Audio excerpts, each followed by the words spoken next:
Imana yarambwiye ngo nzababwire ngo abashumba b'abamama umupantekote. Umuntu w'umupantekote arangwa no kuvuga mu ndimi. Haleluya. Enewa dida nasi pawo defa sinate kopisa lendaso. Hanyuma igitumye somye iri jambo ndashaka kukubwira ngo hari devoir Yesu yadusigiye. Abashumba mwese, ari abashumba amatorero, ari abashumba mushumba mu byumba, ari natwe dushumba kuma groupe y'ama WhatsApp cyangwa se dushumbye gutya nicaye hano. Hari ikintu kimwe nshaka kubabwira ko tugomba guhindura muri uyu mwaka gishimwa n'Imana, ariko kuyikorera gukwiriye no wakwigisha ute mu mubiri. Rero kwigisha ubwenge bwose, reka mbabwize ukuri mwisi eshatu. Yes, reka ngushimire mu izina ry'umwami wacu Yesu Kristo ko utukurikira hano kuri Eva Mukaribia.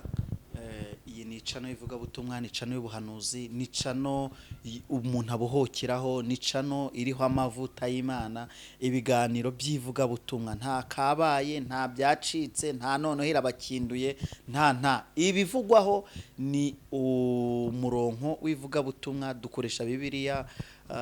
Hari uwo mperutse, umwe mu bacu uherutse kuvuga ngo sinzavuga umuntu kugeza igihe ibitabo bya Bibiliya n'abari muri Bibiliya bazarangirira. Reka twakire evangeliste dusuhuze. Mwarimu mukumbuye, ababwira aho amaze iminsi, ababwire n'icyo abazaniye. Muraho neza mubyeyi? Muraho neza. Yesu nashi. Yesu nahabwe icyubahiro.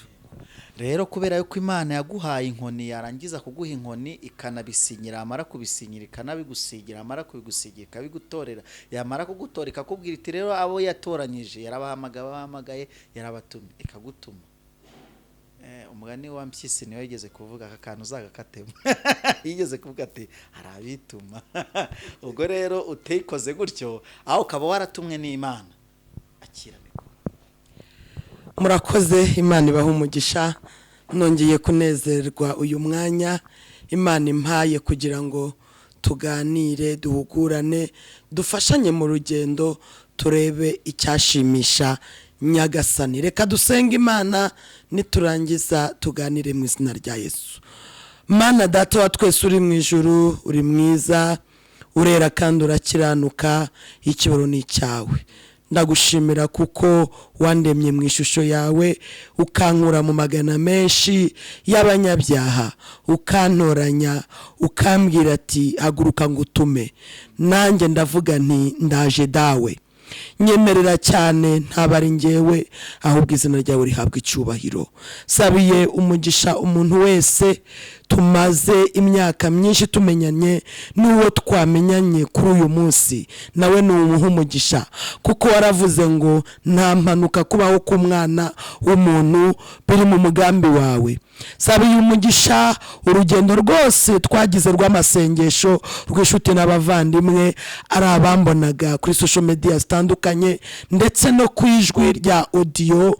Imana iha umugisha abakurikiranye amasengesho, Imana iha umugisha abafashije gusengera abo tuzi nabo tutazi, Imana iha umugisha abasize ibyabo bakitanga bakitangira abandi. Mbasabiye umugisha aho bari hose, izina ryawe nirishimwe. None rero aka kanya nyemerera umurimo wawe nkubere igikoresho wowe wivugire, byose bibere muri Kristo umwami wacu. Amina.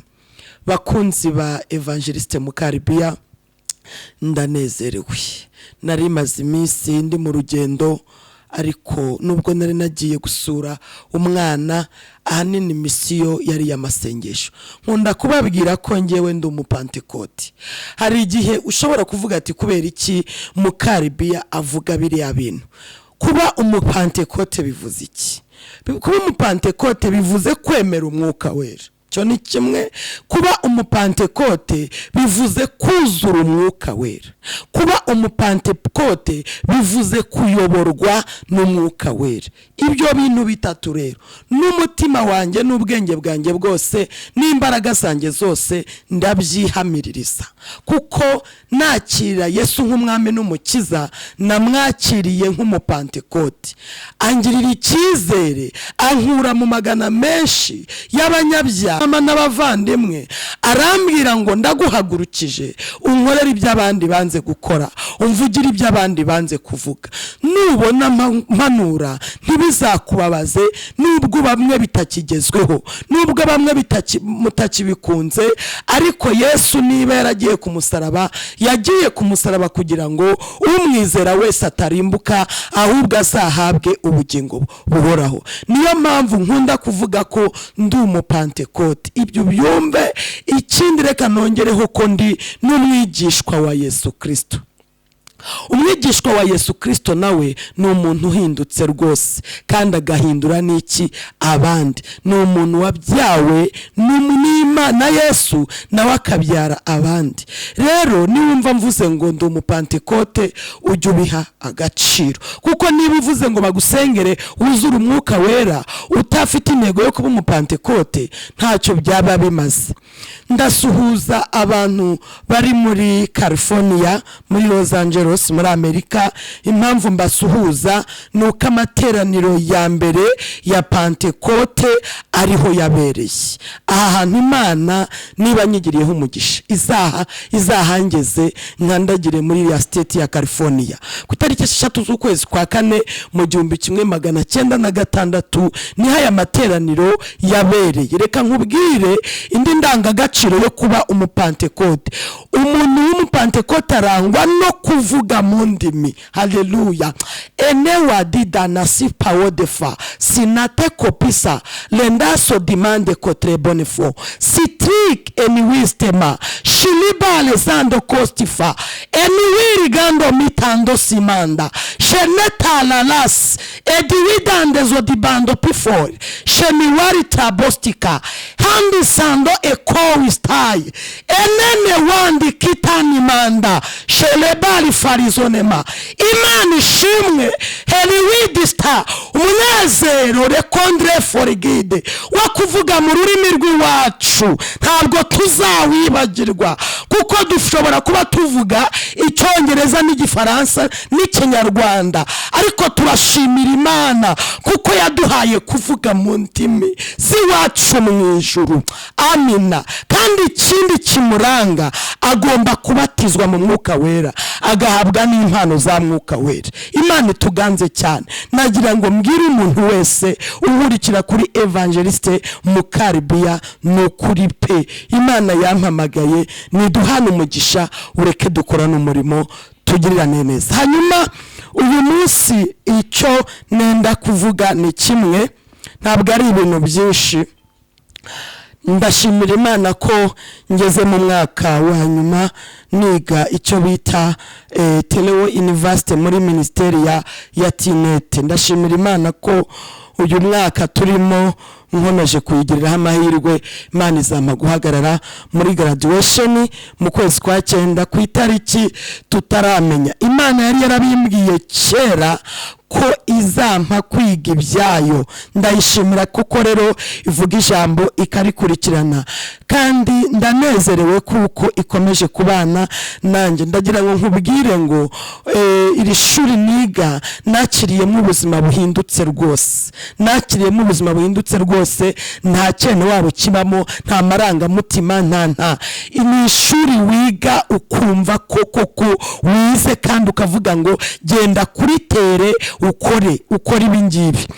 Nifuza rero ko tuganira namwe ku magambo ari mu Baroma igice cya 12, turahera ku murongo waho wa mbere igice cya 12 umurongo wa mbere. Aya magambo ndagira ngo uyumve kandi nawe uyatekerezeho.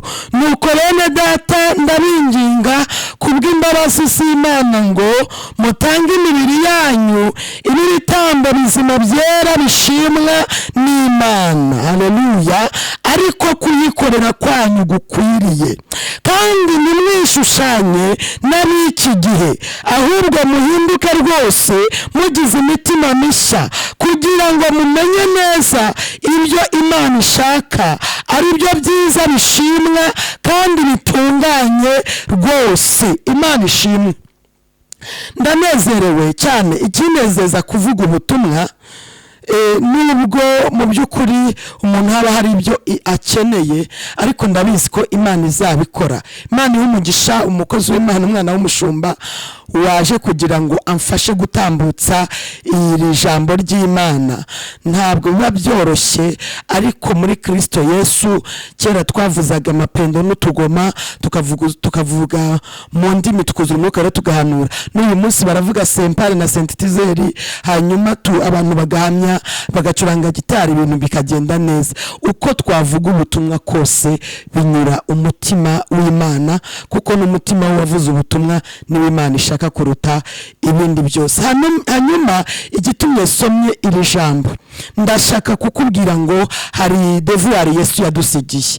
Abashumba mwese, ari abashumba amatorero, ari abashumba mushumba mu byumba, ari natwe dushumba ku magurupe y'ama WhatsApp, cyangwa se dushumbye gutya nicaye hano, hari ikintu kimwe nshaka kubabwira ko tugomba guhindura muri uyu mwaka, tukacihana kigacika kikarangira, tukabwira Yesu ngo turambaraye hasi tubabarire. Dufite amasezerano yo kuba bavuga butumwa, abashumba, aba bishop, n'abamwe ba profete. Ndababwira iki kintu nyira ahangaha. Ejo bundi umuntu yarambajije ati kubera iki apotre Gitwaza yitwa apotre Mignone yitwa apotre. Ndababwira ngo ubundi iriya titre, wowe kucyubasogokuru ubasogokuru kubera ko wabyaye abahungu cyangwa se abakobwa, ugashingiza nabo bakabyara, abuzukuru nabo bakabyara kugera ku bisekuru, cyangwa se kugera ku buvivi, cyangwa se kugera ku kanyuma bita akanjogori, ku bantu bazi ibisekuru. Rero ni apotre kubera ubwo ni sogokuru wafite abuzukuru. Mvuga ngo yagize itorero agize rirabyara, rirongera rirabyara, mu yandi magambo agira amashami. Niyo mpamvu yitwa sogokuru mu Kinyarwanda cyumvikana. Hari abantu bamwita sogokuru, nyine ni apotre, intumwa, kuko hari ibintu byinshi yakoze. Rero ntago iriya titre ntago bayimikira, ahubwo wowe ubwawe urabiharanira. Niba ushaka kuba sogokuru, nyine byara ugere ku gisekuru, abuzukuruza, ubuvivi n'ubuvivure n'ubunjogori, kugira ngo nawe bazakwite apotre. Kora umurimo w'Imana ubintumwa, nyine urenge ku rwego rwo kuba umushumba w'ubwo ube apotre. Rero ntabwo bipfa kuza gusa, habamo mu rukundo rw'Imana no guca bugufi no kwera no gukiranuka, Imana ikaguha ko ubyara ukagira abuzukuru. Yesu yaje rero yakoze iki? Yesu yaraje arabwiriza, ararera, muri 70 akuramo 12, arangije aba n'igitambo. Rero Yesu arashaka ko njyewe nawe, wowe mushumba muvuga butumwa, nawe Imana ihagurukije, irashaka ko dukora ibintu bitatu: kwigisha, kurera no kuba igitambo. Tugomba kwigisha, tukarera, tukaba n'igitambo. Kandi Bibiliya yavuze ngo nuko bene data ndabinginga kubw'imbabazi z'Imana mutange imibiri yanyu ibi bitambo bizima byera. Imana ishimwe, bishimwa n'Imana, ariko kuyikorera kwacu gukwiriye. Ntabwo uzakorera Imana by'ukuri udashobora kuba igitambo, ndakurahiye. Ntabwo wavuga ngo nukugera ikirenge mu cya Yesu udashobora kuba igitambo. Niba witeguye kugera ikirenge mu cya Yesu, ugomba kugendera ku bintu bitatu. icya mbere, ugomba kwigisha, ukarera, ukaba witeguye kuba Abaroma 12 umurongo wa mbere, kandi ukagera ku kigero gikwiriye. Ku bwa bene so ukaba igitambo kizima cyera gishimwa n'Imana, ariko kuyikorera kwayo kwacu gukwiriye, aribwo uzamara kumera ukaba umuntu ushyitse. Umukristo kuvuga ngo agakiza gaturuka ku Mana, ariko wemeye ko wigishwa, ukarera, ukaba n'igitambo. Nuko Yesu yatwigishije akaturera, akatubera n'igitambo. Ndagira ngo mbabwire ngo kubwiriza gusa no kuvuga ubutumwa ntabwo tuba turaba nk'abageze ikirenge mu cya Yesu. Nta naho bihuriye. Uragerekaho kurera, ugerekeho no kuba igitambo. Kubwiriza cyane ntabwo uraba nka Yesu, ntibishoboka. Ugerekaho kurera, ukaba uw'igiciro gikomeye. Nibiba birageraho rero uvuga ngo wageze, ngo wubatswe nk'amabuye mazima, ntabwo bishoboka. Uba ugomba kugeraho, ugomba kuba igitambo. Uri igitambo ryari?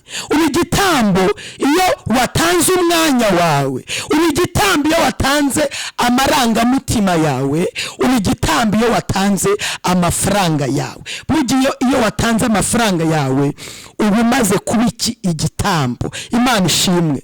Dore uko nge undeba mu Karibiya kuri evangelist cyangwa se mbwiriza, ngizwe n'umubiri n'ubugingo n'umwuka. Ngizwe n'umubiri n'umwuka n'ubugingo. Nk'uko rero ngizwe n'ibice bitatu, uyu mubiri wanjye ubona ugomba kubabazwa, bikagera nk'aho bimera nk'uko Yesu yababajwe. Ubabazwa uzira Kristo, ubabazwa uzira ukuri wavuze, ubabazwa kubera ko wavuze ubutumwa, bakagutuka, bakakwita amazina, bakakwita icyo utazi, bakavuga ko wishyira hejuru, ariko ukaba iki? Ukaba nk'uko Yesu Kristo abishaka. Uyu mubiri wanjye ukababazwa, ukababara ngeze imbere y'icyaha. Haleluya. Nkavuga ngo icyaha ntabwo ngikora, nkababara bampora Kristo, nkigwa mu ibyo kurya sengera abantu, nkigwa mu ibyo kurya mvuga ubutumwa bwiza, nta kintu ndashyira mu nda. Mba ngomba ko umubiri wanjye ubabara kugira ngo mbi igitambo kizima cyera gishimwa na Yesu. Ubugingo bwanjye ntibuyoborwa n'amarangamutima.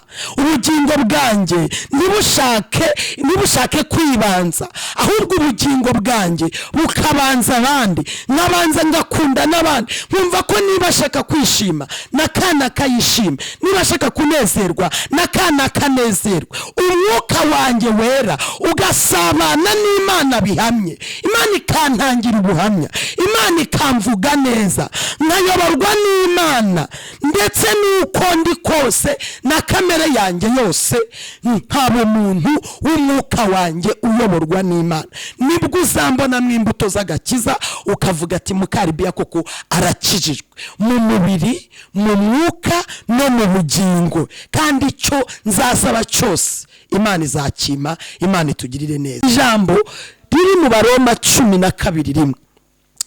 Ni naho rero ahangaha Pawulo yavuze ngo twebweho ntitureba ku bitagaragara ndetse n'ibyiteka ryose, ahubwo wowe njyewe nk'umuntu ngomba kuba ku kigero gishimishije kwigisha.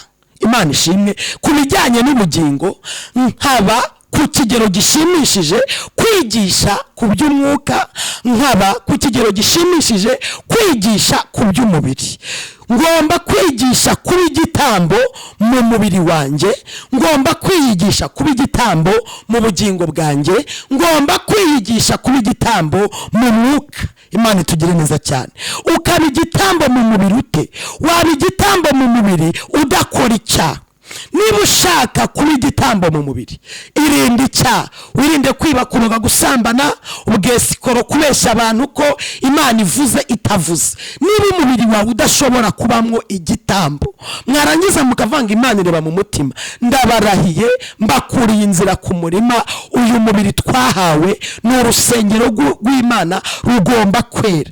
Ngomba kuba igitambo mu mubiri, nigomwa ibyo kurya, nkitangira abo nzi n'abo ntazi, nkiyiriza ubusa ngashaka Imana. Ngomba kuba igitambo, nkagira ibyo nigomwa byakambereye iki inyungu. Imana idutabare cyane. Ngomba kurera abantu mu mibiri yabo ku bijyanye n'igice cy'umwuka n'igice cy'ubugingo. Ugomba kurera mushumba, ugomba kurera, nanjye ngomba kubikora nk'umwigishwa wa Yesu Kristo. Nkaba igitambo ku bijyanye n'ubugingo, kutitura uwaguhemukiye. Ugomba kuba igitambo ku bijyanye n'ubugingo, utitura umuntu waguhemukiye, utitura inabi wakuvuze, uwagusebeje, uwakwanze, uwaguharabitse. Ndagira ngo umuntu wese uca kuri social media ibi bintu abyumve, kuvuga ngo uri wa Kirisi, uri umukristo, utari uwa Kristo ntacyo bimaze. Ugakiranuka rwose, wagira ngo ujye kwikubitira umugore ugahita wumva ko Yesu ashimwe yagutanze imbere, ukaba igitambo. Kuba igitambo mu buryo bw'umwuka rero ni ukunezeza Imana ikakuburaho inenge. Haleluya! Kunezeza Imana ikakuburaho inenge, uba wabaye igitambo mu buryo bw'umwuka. Mu yandi magambo niho kuba nka Yesu, ukagira adeni za Yesu Kristo, ugatunga indangagaciro za Yesu Kristo. Igikorwa cyose rero kitarimo igitambo no kurera, ubu utaraba nka Yesu, ubu utaraba nka Yesu. Kandi dutegetswe kwigana Yesu, tugakora nk'ibyo akora. Ukaba igitambo kizima, cyera, gishimwa n'Imana, ariko kuyikorera gukwiriye. No wakwigisha ute mu mubiri rero? Kwigisha ubwenge bwose, reka mbabwize ukuri, mu isi eshatu, isi y'umwuka ariyo y'imizerere, isi y'abantu n'ibintu, izi si eshatu, abashumba, abavuga butumwa, abantu bose tuguriza ijambo ry'Imana, tugomba kubwira abantu mu isi eshatu, tukabasobanurira ko nubwo tuba mu isi y'umwuka, tugomba kuba no mu isi y'abantu. Mu isi y'abantu ni urukundo, mu isi y'ubuntu ni idolari, ni ifaranga. Niyo mpamvu niba tuvuga ubutumwa mu isi y'umwuka, tukabuvuga mu isi y'abantu, tutanze urukundo, hari icyo umuntu akwiriye mu isi y'ibintu. Mu isi y'ibintu muratugaburira, muratwambika, abandi mukatwishyurira amazu, ibintu nk'ibyo.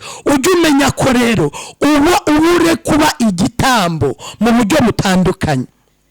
Dukora siporo mu kwigisha iby'umubiri, ukora siporo, imibanire myiza, imirire myiza, conflict management, tugakoramo planification na strategy, ndetse tukagera naho umuntu wese agomba kwigishwa mu buzima busanzwe. Burya mwarima kwigisha mu buryo bw'umubiri, kuko Imana itugire neza cyane. Hariho ubwenge rero mujyanye n'umubiri, amasengesho adasubiza. Buriya ushobora nko kurwara indwara igombera umuti wa muganga, bikaba ngombwa kujya kwa muganga. Bantu murwara, bashumba, bavuga butumwa, abahanuzi, mujya mubwira abantu bajya no kwa muganga, mujya mubwira abantu bajya no kwivuza, baze no mutunabasengere, ariko bafite n'imiti bari kunywa. Nibyo rero uwize uburyo bashyiramo antibiyotike agomba kuba yarigishijwe uburyo akora, agomba kwigisha mu mubiri, yarabyize, agomba kubikora. Niyo mpamvu umuntu ari umwenjeniyeri, niyo mpamvu umuntu ari umubaji, niyo mpamvu umuntu ari mwarimu, niyo mpamvu umuntu ari muganga, niyo mpamvu umuntu akora ibyo kubaka ibintu nk'ibyo. Rero ni ukuvuga ngo iby'ubwenge bwose bw'umubiri tugomba kubimenya. Ntabwo uzahagarara ngo Imana ikwigishe uko batera urushinge utagiye mu ishuri. Bene data, nshuti z'umusaraba, igihe cyose Imana ishaka, mu buryo bwose butandukanye, Imana yashyizeho uburyo bwose bunyuramo inzira zayo, kandi bugatwara igihe, bukagenda gake gake. Inzira z'Imana ntabwo ari vuduka. Icyo Imana ishaka ni uko ko tugomba kuba ibitambo bizima byera bishimwa n'Imana. Kwigisha mu bugingo rero, tugomba kwigisha iby'ubugingo. Muri Luka igice cya 9 umurongo waho wa 59, Yesu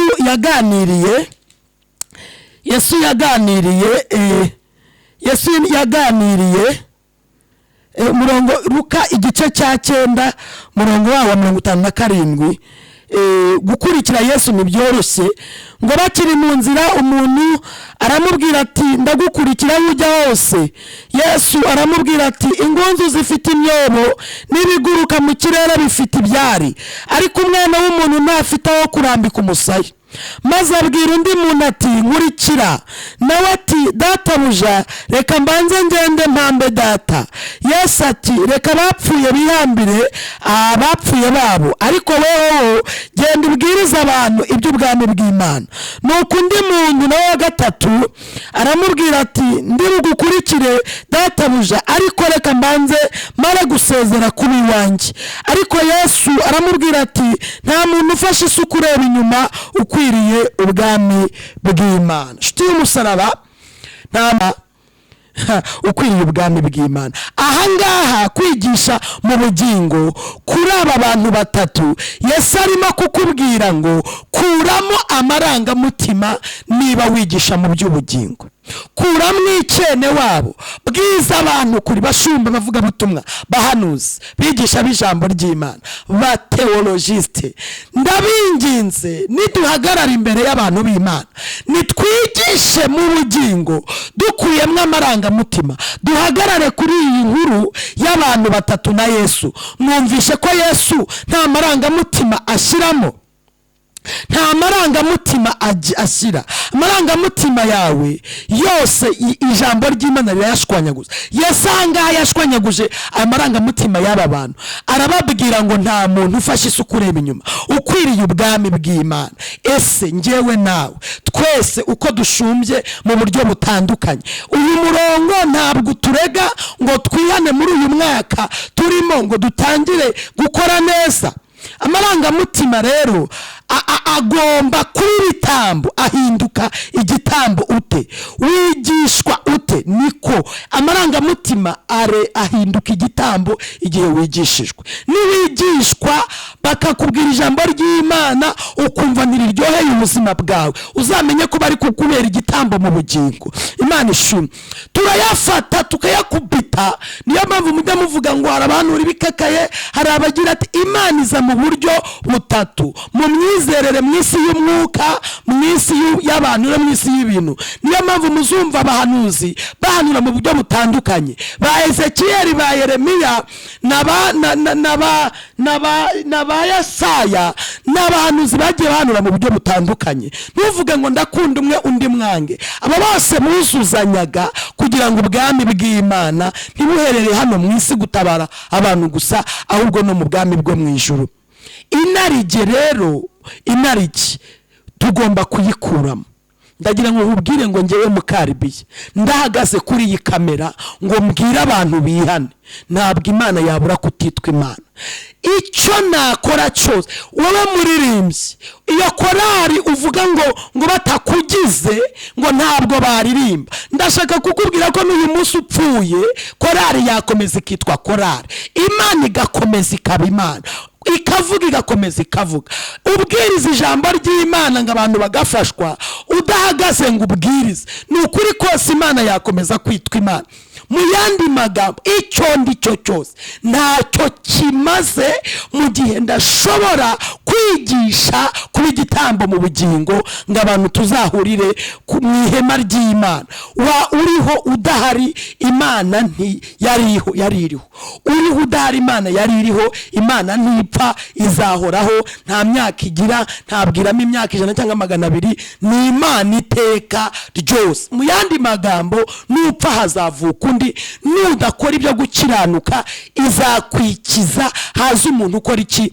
Ibyo gukiranuka. Imana ituganze cyane, Imana idutabara. rero ugomba kuba igitambo kizima cyera gishimwa n'Imana, ukaba igitambo mu mubiri, ukaba igitambo mu bugingo, ukaba igitambo mu mwuka, mbese ugakora iby'Imana ishaka ko tugira gute dukora, ukagira ibyo wigomwa kugira ngo Imana yitwe Imana. Kugira ngo Imana yitwe Imana ugomba kugira ibyo wigomwa ugakorera iki? Ugakorera Imana. Mwene data shuti y'umusaraba, ese waba ugerageza kubera bene so igitambo? Bakozi b'Imana bagenzi banjye, devoir Yesu Kristo yadusigiye, yaratubwiye ngo mugende mu mahanga yose muhindurire abantu kuba bigishwa ba Yesu Kristo.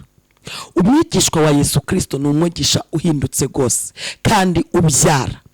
Iyo harimo ngo ibisekuru kugira generation, buriya abantu benshi b'intumwa baragiye mu mahanga. Hari umutsi Yesu akandaho waba wanze kumukorera ukamukorera uri n'ahantu utatekereza kubaho. Ndashaka kukubwira ngo ibyo wakubaka hano mu isi byose udashobora guhaguruka ngo dukore mu kivi Yesu yasize ngo dukorere Imana, ntacyo twaba turi cyo. Niyo mpamvu ukuri nubwo abantu mutagukunda, tumenyereye guhagarara muri Yohana 3:16, ariko Bibiliya muri Yohana wa mbere mu rwandiko rwa Yohana wa mbere igice cya 3 umurongo wa 16 naho haravuze ngo iki nicyo kitumenyesha urukundo icyari cyo, nuko Yesu yatanze ubugingo bwe ku bwacu. Aleluya. Ikidukwiriye nuko twatanga ubugingo bwacu ku bwa bene data. Ari iministafo widele boristika, ntanga ubugingo bwanjye ku bwawe. Niyo mpamvu ufata igihe ngasenga, nubwo waba utanagitayeho iryo sengesho, ngewe icyo nkora ndakizi. Yesu yatanze ubugingo bwe ku bwacu, natwe ikidukwiriye nuko dutanga ubugingo bwacu ku bwa bene data, kuko ijambo ryavuze ngo dukwiye kuba ibitambo bizima byera bishimwa n'Imana, ariko kuyikorera kwacu gukwiriye ngo kandi ngo nitwishushanye n'ab'iki gihe. Ngewe nubwo wavuga ngo guhanura ngo ntacyo bikimaze, ntabwo mpanura nkuko ndengera ku b'iki gihe. Ndahanura nk'umupantekote, mpanura nk'umuntu Imana yakuye kure, mpanura nk'umuntu Imana yagiriye icyizere ikangabira uyu murimo. Imana ishimwe. Nsenga kuko nzi yuko nzataha nkava mu isi, nkizwa kuko nzi yuko ndakeneye icyubahiro cyo mu isi, nkeneye ko Imana izansubiza neza nicaye iburyo bw'Imana Data. Niyo mpamvu ibyo twihanganira byose ni ukugira ngo tugere ikirenge mu cya Yesu. Niba mpagurutse Imana ikantambagiza, mba nje nk'umwigishwa wa Yesu Kristo, mba nje kugira ngo tumubwire ngo gumana natwe, nurangiza ugume muri twe. Kandi nawe yaravuze ngo nimuguma muri nge, amagambo yanjye akaba muri mwe, musabe icyo mushaka cyose.